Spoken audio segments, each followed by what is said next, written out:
और देखते हैं कि क्या कुछ खास है आज आपके लिए। अपने पहले सेगमेंट खेती किसानी में आइए देखते हैं कि किस तरह से विज्ञान और तकनीकी की सहायता से किसान उन्नति कर सकते हैं और अपनी आमदनी बढ़ा सकते हैं, और इसके साथ ही अपनी जीवन शैली में विज्ञान से जुड़कर वो कामयाब हो सकते हैं। विज्ञान और तकनीक की सहायता से किसान किस तरह से उन्नति कर सकते हैं और अपनी आमदनी बढ़ा सकते हैं, और इसके साथ ही अपनी जीवन शैली में विज्ञान से जुड़कर वो किस तरह से कामयाब हो सकते हैं, आइए जानते हैं। सभी को नमस्कार। और ख़ास तौर पर जैसा कि हम जानते हैं कि हमारे जो किसान भाई हैं वो न केवल हमारे देश के विकास के लिए बल्कि हमारे संपूर्ण समाज के विकास के लिए अपना योगदान कर रहे हैं। और जैसा कि हम जानते हैं कि हमारा देश एक कृषि प्रधान देश है, लेकिन एक तथ्यपूर्ण जानकारी ये है कि आपको शायद पता भी होगा कि एक सर्वे के अनुसार माना जाता है कि 70% जो आबादी है, 70% के आसपास जो आबादी है वो गाँव में रहती है। लेकिन गांव में रहने वाली पूरी की पूरी आबादी कृषक का काम नहीं करती। उसमें कई सारे आर्टिजन्स हैं, उसमें कई सारे और जो दूसरे उद्योग धंधे वाले हैं, उसमें और कई तरह के कामगार लोग काम करते हैं। तो जो किसानों की आबादी है जिनके पास ज़मीन है वो संख्या केवल 11 और 12% है। बहुत सोचनीय स्थिति है। और अगर हम फार्म लेबर को भी उसमें जोड़ देते हैं तो ये संख्या 22% से आगे नहीं जाती है, जबकि पूरे देश को खाद्य सामग्री उपलब्ध कराने के लिए ये 22% का बहुत बड़ा योगदान है। और जब हम देखते हैं कि जब किसानों के बच्चे गांव से निकल करके दूसरे उद्योग धंधे अपनाते हैं, रोज़गार अपनाते हैं, तो किसानी का काम धीरे धीरे कम होता जा रहा है। इस समय बहुत आवश्यकता है और मुझे लगता है हमारे युवाओं को खेती की तरफ आकर्षित करने की, उसमें भी रोज़गार के अवसर तलाशने की। और जब हम जानते हैं कि खेती आजकल वो पुरानी वाली खेती नहीं रही है। आज आप नए नए तकनीकों से, वैज्ञानिक ढंग से कॉरपोरेट खेती कर सकते हैं, विकसित खेती कर सकते हैं, नई नई किस्में उगा सकते हैं, हॉर्टिकल्चर, फ्लोरिकल्चर के नए नए तरीके अपना सकते हैं। छोटे छोटे देश बहुत सारा काम कर रहे हैं। तो हम भी अपनी वैज्ञानिक पद्धति से अपने किसानों के बच्चों को अगर खेती की ओर आकर्षित नहीं कर पाए तो आने वाले समय में खाद्यान्न की समस्या और भोजन की समस्या पैदा हो सकती है। तो जो हमारे जो डेवलपमेंट गोल्स हैं उसमें भी इस बात को काफ़ी महत्वपूर्ण माना गया है कि जो हमारे किसान भाई बहन हैं उनको अपने बच्चों को खेती की ओर आकर्षित करना चाहिए।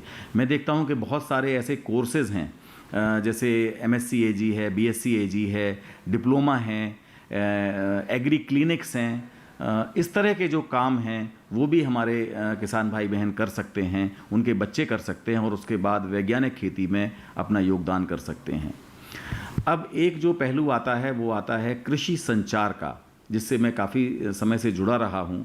तो ऐसे बहुत सारे प्रकाशन, ऐसे बहुत सारे संचार कार्यक्रम भी समय समय पर होते रहते हैं, प्रशिक्षण कार्यक्रम, जिसमें भाग लेकर के वो न केवल अपना योग्यता बढ़ा सकते हैं बल्कि अपनी स्किल्स का भी डेवलपमेंट कर सकते हैं। आजकल कोविड-19 के दौर में जब हम एक दूसरे से मिल नहीं पाते, ज़्यादा इस तरह के कार्यक्रमों में भाग नहीं ले सकते, तो ऑनलाइन चीज़ें भी चल रही हैं।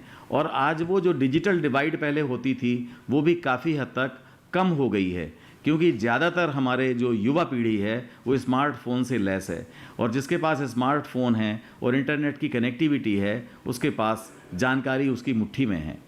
मैं आपको बताना चाहूँगा कि national council for science and technology communication ने किसानों के लिए कई तरह के प्रकाशन भी निकाले हैं, चाहे वो पशुपालन हो, ख़ास तौर पर जैसे सूकर पालन है या और जो दूसरी चीज़ें हैं, ट्रैक्टर की देखभाल कैसे करें, रिपेयर कैसे करें, जो कृषि यंत्र हैं उनकी देखभाल कैसे करें, इस तरह की रोचक जानकारियां भी प्रकाशित की हैं। उनका भी किसान भाई बहन फ़ायदा उठा सकते हैं।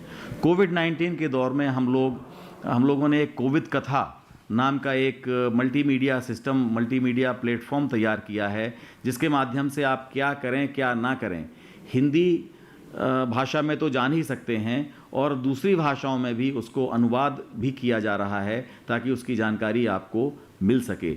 और बहुत सारी ऐसी जानकारियां हैं कि छोटी छोटी जानकारियों के माध्यम से आप ना केवल खुद बच सकते हैं बल्कि अपने घर परिवार और अपने गांव को बीमारियों से और परेशानियों से बचा सकते हैं। एक बहुत बड़ा संसाधन जिसको हम पानी के नाम से जानते हैं वो खेती किसानी में बहुत महत्वपूर्ण है और ख़ास तौर पर हमारा देश वर्षा पर आधारित कृषि के महत्व को जानता है और हर वर्ष हमें इंतज़ार रहता है अच्छे मानसून का। संयोगवश इस वर्ष भी अच्छे मानसून की आमद है और जिससे हमें सभी को खुश होना चाहिए। अब अच्छे मानसून के साथ साथ हमें जल संसाधनों को चैनलाइज करने की भी आवश्यकता होती है ताकि समय पड़ने पर हमें उपयुक्त पानी भी उपलब्ध हो सके, उपयुक्त मात्रा में उपलब्ध हो सके। इसके लिए उनका रिचार्ज होना बहुत ज़रूरी है, तो उसके लिए भी आपको ध्यान देने की ज़रूरत है ताकि गांव का पानी गांव में ही रहे। और इसके लिए अगर आप चेक डैम्स बनाते हैं, इसके लिए आप गांव के पानी को रोकने की कोई व्यवस्था करते हैं, चाहे पंचायत के माध्यम से करें, चाहे अपने जो भी समाज है उसके जो संस्थाएं हैं उसके माध्यम से करें, स्वयंसेवी संस्थाओं के माध्यम से करें, तो मुझे लगता है ये आपका बहुत बड़ा योगदान रहेगा। अन्यथा मानसून का ज़्यादातर पानी वो हमारे गाँव में सोखने की बजाय नदी नालों में बह जाता है, नदी नालों में बह करके वो समुद्र में चला जाता है और हमारे किसी काम का नहीं रहता है। तो ये जल संसाधन को हमें न केवल बचाना है, उसको संरक्षित करना है, बल्कि उसको बहुत ही संतुलित मात्रा में भी इस्तेमाल करना है। इजराइल जैसे देशों ने जिन्होंने बूंद बूंद सिंचन प्रणाली और ड्रिप इरिगेशन की तकनीक अपनाई है, उसको भी हम लोग अपना सकते हैं। बहुत महंगी नहीं है, बहुत ज़्यादा जटिल नहीं है, बहुत सरल है, बहुत आसान है। केवल थोड़े से विजन के माध्यम से, थोड़ी सी जानकारी के माध्यम से आप उसको अपना सकते हैं। उससे आप न केवल पानी की बचत कर पाएंगे बल्कि जो व्यर्थ बहुत सारा पानी होता है वो भी आप उसको बचा पाएंगे और अच्छी खेती कर पाएंगे। इसके साथ ही जैसे हम जानते हैं कि जानकारी ही महत्वपूर्ण है, तो बहुत सारे ऐप्स आप देखते होंगे कि आज उपलब्ध हैं जो स्मार्टफोन्स पर जो हमारे युवा किसान हैं और जो स्मार्टफोन की सुविधा से लैस हैं वो उसमें डाउनलोड कर सकते हैं, उसको प्राप्त कर सकते हैं। Department of science and technology ने एक 24/7 इंडिया साइंस एक प्लेटफॉर्म शुरू किया है जिसमें कृषि विज्ञान पर भी बहुत ही रोचक और उपयोगी जानकारियाँ उपलब्ध होती हैं। उसका ऐप भी आप डाउनलोड करके ये जानकारियाँ वहाँ से प्राप्त कर सकते हैं। तो ये मुझे लगता है कि अगर आप सही जानकारी सही समय पर प्राप्त कर पाएंगे तो मुझे लगता है बहुत फ़ायदा होगा। कार्यक्रम गांव किसान में फिलहाल वक्त है एक छोटे से ब्रेक का। ब्रेक के बाद देखेंगे हमारा पशुधन। आप बने रहें दूरदर्शन किसान पर।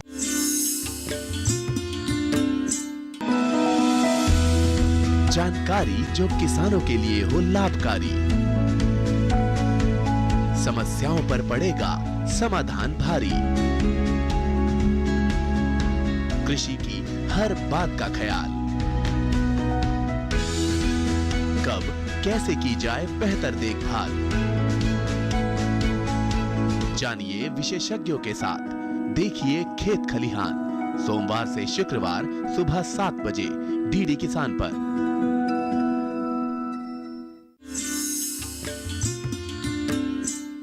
ब्रेक के बाद आप सभी का फिर से स्वागत है। आप देख रहे हैं कार्यक्रम गांव किसान और अब बारी है हमारे अगले सेगमेंट यानी कि हमारा पशुधन की।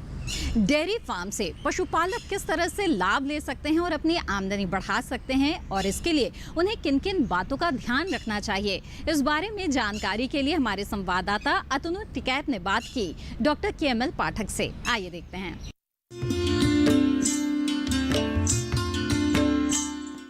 आज हमारे साथ हैं डॉक्टर KML पाठक जो पूर्व कुलपति हैं द्वासु मथुरा से। सर, मैं आपसे ये जानना चाहूँगा कि प्रधानमंत्री की जो सोच है कि किसानों की आय दोगुना हो, उनकी इनकम में वृद्धि हो, इसके लिए डेयरी फार्मिंग में किस तरह की योजनाएं लाई जा रही हैं या किस तरह से सुविधाएं दी जा रही हैं जिससे कि उनकी आमदनी में वृद्धि हो और उनका आमदनी इस तरह से हो कि एक उनकी पहचान बने।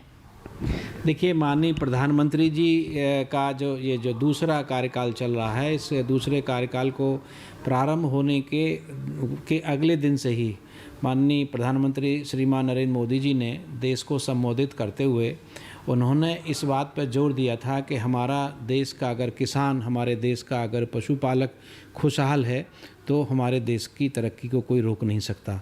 और इसी के चलते हुए माननीय प्रधानमंत्री जी ने एक संकल्प दिया, एक नारा दिया अपने देश के किसानों को, पशुपालकों को, कि उनकी आमदनी, किसानों की आमदनी दुगनी करनी है। तो जो आमदनी दुगनी करने का तात्पर्य माननीय प्रधानमंत्री जी का है, वो उसमें सिर्फ खेती का ही योगदान नहीं है। आमदनी दुगनी करने के लिए किसानों के पास और भी साथ में व्यवसाय हैं, जिसमें एक पशुपालन जो है एक मुख्य व्यवसाय है। हमारे देश की जो जलवायु है, हमारे देश की जो संस्कृति है, वो इस प्रकार की है, और हमारे देश में आज से नहीं है, हमारे पूर्वज जो हैं खेती करते आए हैं, और खेती के साथ साथ पशुपालन, और पशुपालन में भी डेयरी व्यवसाय। डेयरी व्यवसाय हमारे किसानों का मुख्य व्यवसाय है। जैसा कि हम सब जानते हैं, हमारे दर्शक भी जानते हैं कि 65 से 68% जो हमारे जो गांव के में लोग गांव में बसते हैं, और गांव में की जो आर्थिक जो उन्नति है वो खेती के साथ साथ पशुपालन से पूरी होती है। गांव के किसान खेती के साथ साथ हर घर में जो किसान खेती करता है, मैं खेती करने वाले किसान की बात करता हूं, जो किसान खेती करता है वो जानवर जरूर रखता है, और जानवरों मुख्य रूप से गाय और भैंस प्रमुख हैं। दूध के लिए गाय और भैंस रखता है, भेड़ और बकरी भी रखता है, लेकिन अगर दूध उत्पादन करना है तो गाय और भैंस दोनों ही रखते हैं। हम लोग सब लोग भाग्यशाली हैं, हमारे देश के लोग, कि हमारे देश में प्रकृति ने भैंस की बहुत उन्नति नस्ल की जो है नस्ल दी हैं। ऐसे ही हमारी जो देसी गाय है हमारे देश की जलवायु के हिसाब से है। अगर पंजाब की जलवायु में देखेंगे तो वहाँ के हिसाब से प्रकृति ने एक नस्ल दी है। अगर हम केरला चले जाते हैं तो केरला के हिसाब से नस्ल दी है। अगर हम तमिलनाडु चले जाते हैं तो हर जलवायु के हिसाब से प्रकृति ने ऐसी नस्लें दी हैं गायों की, हमारी देसी गायों की। और ऐसे ही हमारी मुर्रा घस नस्ल की जो गाय है, भैंस है, इतनी बढ़िया है दूध में। तो इस सब चीज़ों की अगर हम लोग डेयरी व्यवसाय करें, अगर किसान भाइयों को जो सरकार, केंद्र सरकार और राज्य सरकारें इस बात पर जोर दे रही हैं कि देखिए खेती धीरे धीरे कम होती जा रही है, रकबे कम होते जा रहे हैं, परिवार बढ़ते जा रहे हैं, तो साथ में अगर आमदनी दुगनी करनी है तो आपको डेयरी पालन व्यवसाय अपनाना चाहिए। और डेयरी व्यवसाय अपनाने के लिए जैसा मैंने कहा कि हमारे यहाँ अच्छे नस्ल की भैंसें हैं, अच्छे नस्ल की गाय हैं। तो अगर आप डेयरी पालन करना चाहते हैं तो उसको वैज्ञानिक तरीके से करिए। वैज्ञानिक तरीका कहने का मतलब होता है, इसके 3 सिद्धांत होते हैं। एक तो अच्छी नस्ल रखिए। अगर आप भैंस रख रहे हैं डेयरी के लिए, भैंस बहुत अच्छा है, डेयरी के लिए गाय बहुत अच्छी है, तो एक तो उसकी बढ़िया अच्छी नस्ल होनी चाहिए। अच्छी नस्ल का मतलब यह है कि अगर मैं मुर्रा की बात कर रहा हूँ, अगर मैं साहिवाल गाय की बात कर रहा हूँ, तो वो गाय प्योर होनी चाहिए, वो भैंस प्योर होनी चाहिए। तो अच्छी नस्ल होगी तो आपको ज़्यादा दूध देगी, आपको उससे ज़्यादा आमदनी होगी। इसके बाद उसका खान पान अच्छा होना चाहिए। आप उसके, जैसे हम अपने ध्यान रखते हैं अपने खान पान पे, बच्चों पे, ऐसे ही उनका चारा और जो चारा देते हैं, फीड देते हैं, वो अच्छा दें। और तीसरी बात है कि उनके स्वास्थ्य का पूरा ध्यान रखें। अब जब इस तरह के आप अगर वैज्ञानिक तरीके से डेयरी पालन करोगे, और अब केंद्र सरकार ने तो बहुत सारी योजनाएं डेयरी पालन को और व्यवसाय को बढ़ाने के लिए बहुत सारी व्यवसाय की दी हैं। तो डेयरी पालन के लिए ज़रूरी यह है कि आप दूध उत्पादन के साथ साथ वैल्यू एडिशन पे जाएँ। यानी अब समय आ गया है कि अब खाली दूध से ही काम नहीं चलेगा। पहले क्या होता था, गाँव में या किसान जो है, या बड़े शहरों के आसपास का जो किसान है, वो ये सोचता था कि मैं अगर दूध बेच लूँगा तो मेरी आमदनी मुझे पूरी हो जाएगी। ऐसा नहीं है। अब वैल्यू एडिशन का समय आ गया है। बहुत सारी योजनाएं हैं केंद्र सरकार की हैं। आप डेयरी के लिए अब लोन मिलने लगा है। लोन आप जो है नाबार्ड से ले सकते हैं, लोन कोऑपरेटिव बैंक से ले सकते हैं। और साथ ही साथ किसान भाई ये भी पशुपालन कभी कभी ये पूछते हैं कि हमें अच्छी नस्ल की भैंस नहीं मिलती, हमें अच्छी नस्ल की गाय नहीं मिलती है। तो आप अपने नज़दीक के पशुपालन विभाग पर जाओ। भारतीय कृषि अनुसंधान परिषद का कृषि विज्ञान केंद्र है, वहाँ से आप जानकारी ले सकते हो। इसके अलावा आप जो है अगर पशुपालन विभाग जो केंद्र सरकार का है, वहाँ उनकी वेबसाइट पर देखोगे, जो किसान भाई जो ये जुड़े हुए हैं इंटरनेट के माध्यम से, वहाँ पे एक पशु हाट करके एक आपको मिलेगी, वहाँ से आपको जानकारी मिलेगी। तो अच्छी आप डेयरी से आप निश्चित रूप से आमदनी बढ़ा सकते हो। सर, मैं ये जानना चाहूँगा कि इस समय जो मौसम जो बदल रहा है, अभी बरसात का मौसम आया है, इस समय अपने पशुओं को किन किन बातों का ध्यान रखना चाहिए ताकि दूध में वृद्धि हो और उनके इनकम में वृद्धि हो? देखिए, मौसम बदल गया है, बरसात आ गई है, पूरे देश में धीरे धीरे मानसून बढ़ रहा है, आगे बढ़ रहा है। तो जिस तरह से हम अपने परिवार की, अपने बच्चों का ध्यान रखते हैं, ऐसे ही पशुपालक भाई जानते हैं कि अपने पशुओं को भी ध्यान रखना चाहिए। इस समय सबसे पहली बात तो यह है कि आप पहला ध्यान तो ये रखें कि जो टीकाकरण होता है बरसात के टाइम पर या बरसात से पहले तो आप ये सुनिश्चित करो कि 2 टीके लगते हैं। अगर गाय भैंस की बात करूँ, डेयरी की क्यों हम बात कर रहे हैं, तो उसमें एक तो खुरपका मुंहपका का टीकाकरण आपने करा लिया होगा, और दूसरा जो है गला घोंटू एक बड़ा गंभीर रोग है जिसमें विशेष रूप से भैंस की मृत्यु हो जाती है। इसमें गले में सूजन आ जाती है, इसमें भैंस को बुखार होता है और उसको सांस लेने में दिक्कत होने लगती है, और थोड़े दिनों में तुरंत देखते हैं कि रात को आपकी भैंस जिंदा थी और अगले दिन उसकी मृत्यु हो जाती है। तो इस गला घोंटू की आप एक तो वैक्सीनेशन टीकाकरण कराइए, अपने नज़दीक के पास के पशु चिकित्सालय में जाइए और वहाँ जाकर, और ये दोनों टीकाओं का कोई पैसा नहीं लगता है। सरकार ने इस तरह की व्यवस्था की है कि पशुपालकों के पशुओं को जो है टीकाकरण वो दिया जाए, फ्री में दिया जाए। साथ ही साथ क्योंकि बरसात में गंदगी होती है तो पेट के कीड़े भी हो जाते हैं, तो दूसरी ध्यान ये रखना है कि आपने अपने पशुओं को पेट के कीड़ों की दवा पिला दी है। अगर नहीं पिलाई है तो पास के पशु चिकित्सालय में जाकर दवा पूछकर और उसको दवा पिलाएं। अपनी तरफ से दवा न दें, अपनी तरफ से ये भी न सोचें कि मैं जानता हूँ बाज़ार चला जाऊँगा, और कभी कभी मैंने देखा है कि पशुपालक अपने हिसाब से दवा पिला देते हैं, तो ऐसा न करें। अब इसके बाद बात बनती है कि जहाँ आवास है आपके पशु का, उस आवास को देखिए कि आवास में की खिड़कियाँ खुली रहनी चाहिए, उसमें हवा आनी जानी चाहिए। उसकी ऐसा न हो कहीं छत में अगर रखें तो छत में कहीं टपक तो नहीं रही है, पानी तो नहीं आ रहा है। साथ ही साथ जहाँ आवास जिसमें आप पशु को रख रहे हो, चाहे छोटे पशु हों चाहे बड़े हों, वो पशु भीगने नहीं चाहिए अंदर, और जो उनका फर्श है वो साफ़ होना चाहिए, मलमूत्र का निकास होना चाहिए। वहाँ ऐसा न हो कि वहाँ की गंदगी रहे, क्योंकि वहाँ पर अगर गंदगी रहेगी तो वहाँ पर बहुत सारी बीमारियाँ पशुओं को हो जाती हैं। साथ ही साथ ये भी देखना है कि जो चारा है वो चारा साफ़ दें, भीगा हुआ चारा न दें। आजकल बरसात में चारा भीग जाता है और भीगा हुआ चारा खिला देते हैं। पानी का विशेष रूप से ध्यान रखें। अब पशुओं को पोखरों पर या बाहर जहाँ गड्ढे होते हैं, जहाँ पानी इकट्ठा होता है, वहाँ पर पानी पीने के लिए न भेजें, क्योंकि वहाँ पर घोंगे होते हैं। आपने देखा होगा, अंग्रेजी में इनको स्नेल्स बोलते हैं, छोटे छोटे। ये घोंगे जो है इसके अंदर परजीवियों के लार्वी होते हैं, और चारे के साथ या पानी के साथ जब पशु इनको पी लेता है या खा लेता है तो उससे बीमारी उनके पेट में कीड़े हो जाते हैं। तो ये ध्यान रखना है। साफ पानी दें, बाल्टी से पानी पिलाएं। अब बरसात के 3 महीने दिनों में आप नदी पे या अपन कहीं जहाँ पोखर है उस पर पानी न पिलाएं, साफ पानी पिलाएं, और जो फर्श है उसको सफाई रखें। तीसरी बात आपको और ध्यान रखनी, अगली बात ये भी ध्यान रखनी है आपको कि जो दूध निकालते समय जो बर्तन है वो साफ़ होना चाहिए, गंदगी नहीं होनी चाहिए, क्योंकि इस समय ह्यूमिडिटी का मौसम है, उसमें फफूंदी आ जाती है, उसमें गंदगी आ जाती है। और अभी तो वैसे भी कोविड का समय चल रहा है, तो इस समय तो और ज़्यादा हम सबको ध्यान रखना है। और पशुओं के साथ जब भी, क्योंकि परिवार में पशु रहता है, तो जो सावधानी हमको अपने लिए जो बताई जा रही है, सरकार इस समय बता रही है, डॉक्टर इस समय बता रहे हैं कि आप जब दूध निकालते समय फेस मास्क जरूर लगाएं, आपस में सोशल डिस्टेंसिंग का जरूर ध्यान रखें, और अपने हाथों को अच्छी तरह धो के जब दूध निकालें तो दूध निकालने से पहले हाथों को अच्छी तरह धोएं। दूध निकालते समय जो पशु का थन है उसको भी जो है अच्छी तरह से धोएं, गुनगुने पानी से धोएं, और बाल्टी या जिस बर्तन में आप दूध निकाल रहे हो वो भी साफ़ होना चाहिए। तो अगर इन चीज़ों का अगर ध्यान रखेंगे बरसात के दिनों में, क्योंकि अगर दूध अगर आपने गंदे उसमें बर्तन में निकाल दिया या आपके हाथ गंदे थे तो दूध खराब हो जाएगा, तो आपको आर्थिक नुकसान उठाना पड़ेगा। तो ये सब चीज़ें अगर आप ध्यान रखोगे तो बरसात के दिनों में तो आपका पशु बीमार नहीं होगा। अच्छा, बरसात में पशु बहुत बीमार होते हैं, निमोनिया हो जाता है, छोटे जो बच्चे हैं वो भीग जाते हैं। कभी कभी क्या करते हैं पशुपालक, पेड़ के नीचे बांध देते हैं। अब बरसात हो रही है, पशु रात भर भीगता रहा, या आपने देखा होगा अभी कुछ दिन पहले ही कुछ बिहार में और उत्तर प्रदेश के क्षेत्रों में बिजली गिरने से कुछ लोगों की मृत्यु हो गई थी। तो कभी कभी पशु भी चपेट में आ जाते हैं, तो ऐसे न करें, पशु को ऐसे न बांधें।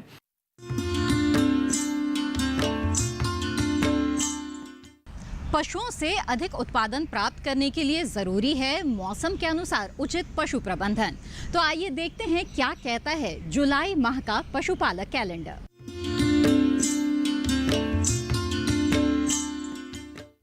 जुलाई में ध्यान देने वाली बातें। जुलाई में अधिकांश हिस्सों में वर्षा ऋतु आने की संभावना रहती है तथा कुछ स्थानों पर आंधी तूफान के साथ वर्षा होती है। ऐसे में गर्मी व नमी जनित रोगों से पशुओं को बचाएं। कीचड़ और बाढ़ आदि का प्रभाव पशुओं पर न्यूनतम हो, ऐसे उपाय अभी से करें। वर्षा जनित रोगों से बचाव के उपाय नहीं भूलें। अतः परजीवी व कृमिनाशक घोल या दवा देने का समय भी यही है।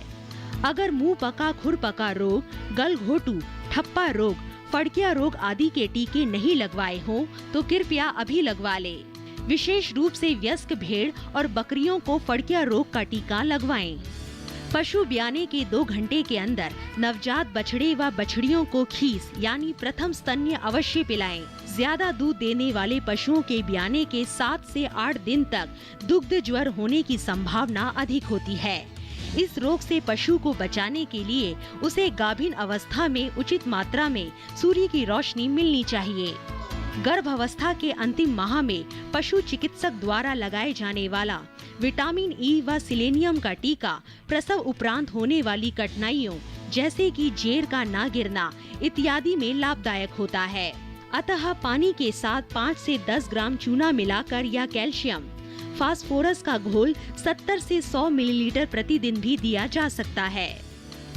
सींचित हरे चारे के खेतों में पशुओं को नहीं जाने दे, क्योंकि लंबी गर्मी के बाद अचानक वर्षा से जो हरे चारे की बढ़वार होती है उसमें साइनाइड जहर पैदा होने से चारा जहरीला हो जाता है। ये ज्वार की फसल में विशेष तौर पर होता है। ऐसी फसल को समय पूर्व कच्ची अवस्था में ना काटे और ना ही पशुओं को खिलाएं। चारा घासों की रुपाई करें और बढ़ रही घास की कटाई 40 से 50 दिनों के अंतर पर करते रहें। संतुलित पशु आहार के लिए मक्का, ज्वार, बाजरे की लोबिया व ग्वार के साथ मिलाकर बिजाई करें। भेड़ के शरीर को ऊन कतरने के 21 दिन बाद बाह्य परजीवियों से बचाने के लिए कीटाणुनाशक घोल से भिगोएं। कार्यक्रम गांव किसान में वक्त है एक और छोटे से ब्रेक का। ब्रेक के बाद देखेंगे कामयाब किसान की दास्तान। आप बने रहें दूरदर्शन किसान पर।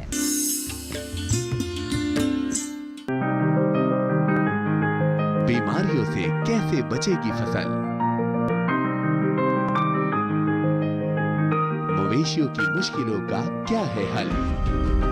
कहां से लाएं बीज, कितनी लगेगी खाद? किसानों के हर फोन का विशेषज्ञ देंगे जवाब। देखिए हेलो किसान लाइव सोमवार से शुक्रवार शाम 6 बजे।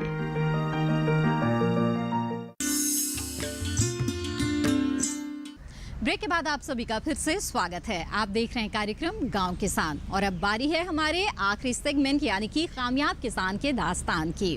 जी हाँ, इस सेगमेंट में हम खास तौर पर आपसे मिलवाते हैं किसी खास सफल किसान से, क्योंकि बहुत से ऐसे किसान हैं जो कि अपनी मेहनत और लगन के बल पर कृषि के क्षेत्र में काफ़ी उन्नति कर रहे हैं। इसके साथ ही कृषि वैज्ञानिकों की सलाह के आधार पर खेती करके वो खेती को भी नई ऊंचाइयों तक ले जा रहे हैं और दूसरों के लिए भी प्रेरणा स्रोत बन रहे हैं। तो आइए मिलते हैं ऐसे ही एक सफल किसान से। हमारे पास में बड़ूसरा गांव में 1 एकड़ ज़मीन है जिसमें मैं एग्रीकल्चर में काम करना चाह रहा था। तो मैं केवी के उज्वा के पास गया तो उन्होंने हमें पूसा एग्रीकल्चर इंस्टीट्यूट के बारे में बताया कि आप वहाँ पे जाके पूछिए, वो आपको बताएंगे अच्छे तरीके से कि क्या करना चाहिए फ्रूट फार्मिंग में। तो मैं पूसा में गया तो उन्होंने मेरे को फ्रूट फार्मिंग के बारे में बताया और मेरे फ्रूट वगैरह प्लांट वगैरह परचेज़ करने में मेरी हेल्प की, किस वैरायटी में ख़रीदने हैं। उसके बाद उन्होंने इंटरक्रॉपिंग के बारे में जो बताया कि अपना इंटीग्रेटेड फार्मिंग मॉडल के बारे में बताया कि किस तरीके से हम 1 एकड़ से कई एकड़ की फसल ले सकते हैं, जिससे कि हमारी आमदनी भी अच्छी हो जाए। ज़मीन तो थोड़ी हो ही गई थी। इंटीग्रेटेड फार्मिंग मॉडल के बारे में मुझे पूसा से पता चला। उन्होंने मेरी हेल्प भी की किस तरीके से क्या क्या करना चाहिए। उन्होंने मेरे को बताया कि जैसे फ्रूट फार्मिंग के बीच में जो स्पेस बचा हुआ है, हम उसमें 2-3 लेयर में जो हम अपनी फ्रूट और वेजिटेबल ले सकते हैं। जैसे कि मैंने लगाया हुआ है कि खेत की बाउंड्री पे मैंने अपना करेला, गोल घिया और लंबी घिया जो है वो लगाई हुई है और अपना तोरी लगाई हुई है। और बीच में मैंने अपना जो लगाया हुआ है वो है मस्क मेलन वाटरमेलन और अपना खीरा और ककड़ी। भाई गगन ने अपने बाग में नींबू, अमरूद और बेर की फसल लगाई है। एक साथ 3 फसल लेकर वे अपने मुनाफे को दोगुना कर रहे हैं। अपना बाग 3 हिस्सों में लगाया हुआ है। 1/3 में मैंने नींबू लगाया हुआ है, 1/3 में अपना अमरूद लगाया हुआ है और 1/3 में अपना एप्पल बेरी लगाई हुई है। उसके साथ साथ में इंटरक्रॉपिंग में क्या कर रहा हूँ कि अपना चारों तरफ में मैंने बाड़ लगाई हुई है, जिसमें हम अपना करेला, गोल घिया और लंबी घिया और तोरी जो बाउंड्री पे लगाई हुई है हमने सारी चारों तरफ में। और बीच में हम जो कर रहे हैं अपना खरबूजा, तरबूज और खीरा, ककड़ी और टिंडा, ये हमने बीच में लगाया हुआ है। सीजनेबल काम कर रहे हैं, जैसे अगला सीज़न आएगा हम उस हिसाब से अगला सीज़न पे काम करेंगे। हाल फिलहाल ये अवेलेबल है और इसमें हमारी पूसा ने बहुत मदद की इस मॉडल को तैयार करने के लिए। और मैं टोटल ऑर्गेनिक में जाना चाहूँगा आगे, ताकि हम शुद्ध खाएं और शुद्ध खिला पाएँ, जिसका फ़ायदा किसान को भी, ऑर्गेनिक में जाने से किसान को भी फ़ायदा होगा, जिसका कि उसकी फसल के उसको कीमत दुगनी तिगनी मिलेगी। गगन के पास गाय होने से वे अपनी खेती पूर्ण रूप से जैविक पद्धति से कर रहे हैं। वे स्वयं केचुआ खाद बनाकर अपनी फसल का जैविक रूप से उत्पादन कर रहे हैं। हमारे घर पे 2 गायें हैं, जिसका गोबर हम यहाँ पे लेके आते हैं खेत में, और केचुआ खाद तैयार की है, जो कि जैसे कि आपने देखा होगा साथ में ही है। और WDC तैयार किया हमने खेत के लिए, और काफ़ी देसी नुस्खे जो हमारी पूसा संस्थान जो हमें बताती है उस तरीके से हम उसको तैयार करते हैं। जैसे कि जिस सब्जी को और जिस फल को जिस समय के हिसाब से जो सी दवाई की ज़रूरत पड़ती है ऑर्गेनिक, वो हम इस्तेमाल करते हैं, बनाते हैं, खुद ही तैयार करते हैं और खुद ही इस्तेमाल करते हैं। फलों का तो सिर्फ एक सीज़न ही होता है कि जिससे कि पूरे साल का चक्र होता है कि साल में उसी टाइम पे आएगा फल। लेकिन हाँ, सब्जी को हम मैनेज कर सकते हैं कि जैसे कि एक सब्जी लगाई हमने, उसको 3 पोर्शन में लगा सकते हैं हम, एक अगेती, एक टाइम पे और एक पछेती, ताकि कंटिन्यूटी बनी रहे और जो है किसान की आमदनी आती रहे। इस तरीके से हम जो है अपनी आमदनी को स्टेबल भी कर सकते हैं। इसमें मैंने प्रयास किया हुआ है, मैंने अपना टमाटर लगाया हुआ है, अगेता भी है, मीडियम भी है और पछेती भी है। ऐसे ही मिर्च में लगाया हुआ है मैंने, और ऐसे ही आप जिस तरफ भी देखेंगे, जैसे घिया में, तोरी में, सब में मैंने जो इन 3 पोर्शन में लगाया हुआ है, ताकि जो है सब्जी लंबे समय तक चले और इनकम में कोई परेशानी ना आए। युवाओं को सलाह दूंगा कि ज़मीन तो थोड़ी हो ही चुकी है, लेकिन साथ में कुछ मेहनत तो करनी पड़ेगी सर। कि पूसा ने एक इंटीग्रेटेड फार्मिंग मॉडल जो बनाया गया है वो बहुत ज़बरदस्त मॉडल है। हम उस पर काम करना चाहिए, युवाओं को आना चाहिए आगे और ऑर्गेनिक में करना चाहिए। इसी के साथ कार्यक्रम गांव किसान की आज की कड़ी में बस इतना ही। अगली कड़ी में हम फिर होंगे हाजिर कुछ और अहम जानकारियों के साथ। तब तक के लिए दीजिए इजाजत। आप बने रहें दूरदर्शन किसान पर। नमस्कार।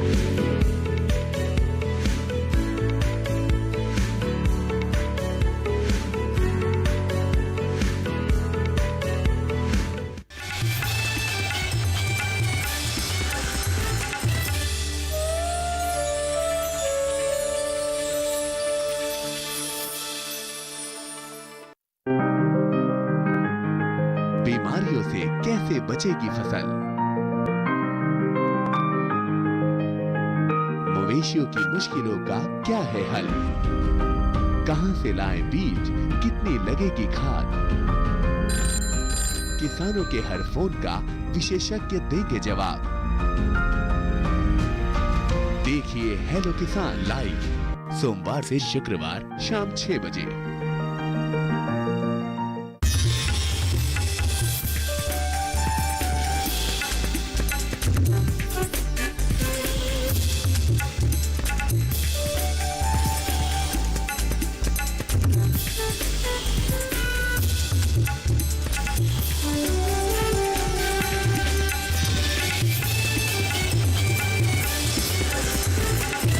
किसान।